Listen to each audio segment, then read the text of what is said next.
Imaginez un peu, on est au tournant du XXe siècle et la science pense avoir quasiment réponse à tout. L'univers, c'est d'une sorte de grande horloge, parfaitement huilée, prévisible, certaine. Mais un homme, un mathématicien et physicien français, Henri Poincaré, commence à voir des fissures dans cette belle mécanique. C'est son histoire qu'on va explorer aujourd'hui. C'est la grande question au fond. Pour les scientifiques de l'époque, la réponse était un grand oui, sans hésiter. Mais pour Poincaré, cette réponse allait devenir beaucoup plus complexe. Et franchement, bien plus intéressante. Bon, pour bien comprendre la révolution que Poincaré a lancée, il faut d'abord se mettre dans l'ambiance de l'époque.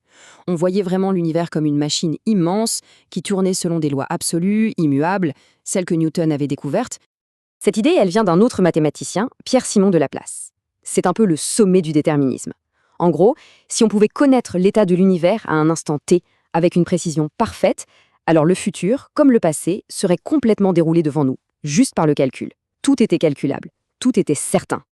Et ce penseur, c'était bien sûr Henri Poincaré. Il n'a pas voulu tout démolir, non, mais en y regardant de plus près que n'importe qui d'autre, il a commencé à sentir les fragilités cachées de cet édifice. Et la première fissure, elle est apparue là où on s'y attendait le moins, dans le ciel, dans l'étude du mouvement des planètes, le domaine même qui avait fait le triomphe de Newton. Alors, ce qui est fou, c'est que le problème à deux corps, disons la Terre et le Soleil, c'est simple. On sait le résoudre, c'est prévisible. Mais Poincaré a montré qu'il suffisait d'ajouter un troisième corps, même un tout petit comme la Lune, pour que le système devienne d'une complexité incroyable. En fait, il devient imprévisible. Cette phrase, elle dit tout. C'est le cœur de sa découverte. Poincaré a compris que le système solaire, ce n'était pas l'horloge bien réglée qu'on imaginait. Une différence minuscule, infime, sur la position d'une planète au départ, pouvait aboutir à des trajectoires complètement différentes des millions d'années plus tard. Voilà le point crucial. Même si les lois de la physique sont parfaitement déterministes, la prédiction à long terme devient en pratique impossible. C'est ce qu'on appellera bien plus tard l'effet papillon. Sans le savoir, Poincaré venait de poser les bases de la théorie du chaos et de dire adieu au rêve du démon de Laplace. Mais Poincaré ne s'est pas arrêté là, loin de là. On passe maintenant à la deuxième grande rupture. Et celle-ci, elle touche à la nature même de l'espace et du temps. Pas de panique avec les équations. L'idée, c'est que vers la fin du XIXe siècle, il y avait un souci avec les lois de l'électromagnétisme. Le physicien Lorentz a alors mis au point ces transformations, un peu comme une bidouille mathématique pour que ça marche, sans vraiment voir ce que ça cachait. Et c'est là que le génie de Poincaré frappe encore. Il a compris que ces équations, ce n'était pas juste un pansement, non, elles révélaient quelque chose de fondamental sur la géométrie même de l'univers. Il a montré qu'elles formaient une structure mathématique hyper cohérente, qu'il a baptisée le groupe de Lorentz. Et en maths, un groupe, ça signifie une loi profonde, pas un hasard. C'était donc une nouvelle règle du jeu de l'univers. Et en 1904, un an avant Einstein, Poincaré a énoncé noir sur blanc le principe de relativité.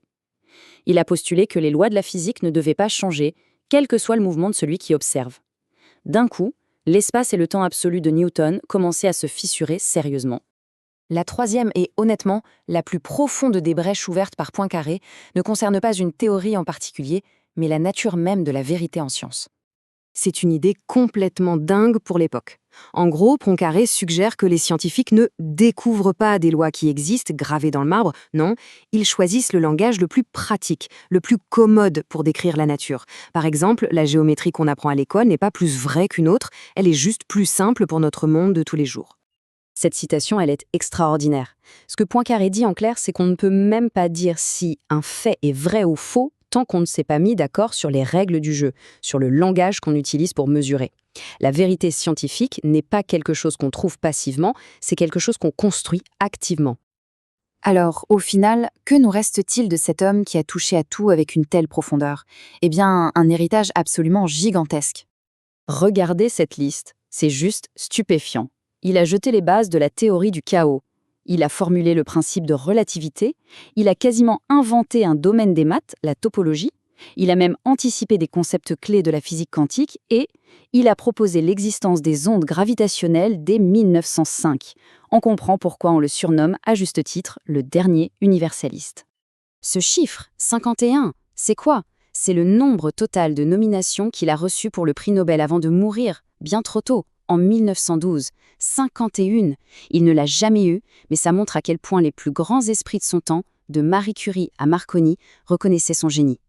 Finalement, l'héritage le plus durable de Poincaré, ce n'est peut-être pas une équation, mais une idée. La science, ce n'est pas une quête de certitude absolue, c'est une exploration sans fin des limites de ce que l'on peut comprendre. Il nous a appris que l'univers est probablement bien plus complexe et surprenant qu'on ne pourra jamais l'imaginer. Et la question, elle, reste ouverte. Où en sommes-nous aujourd'hui? Une chose est sûre, la quête est très très loin d'être terminée.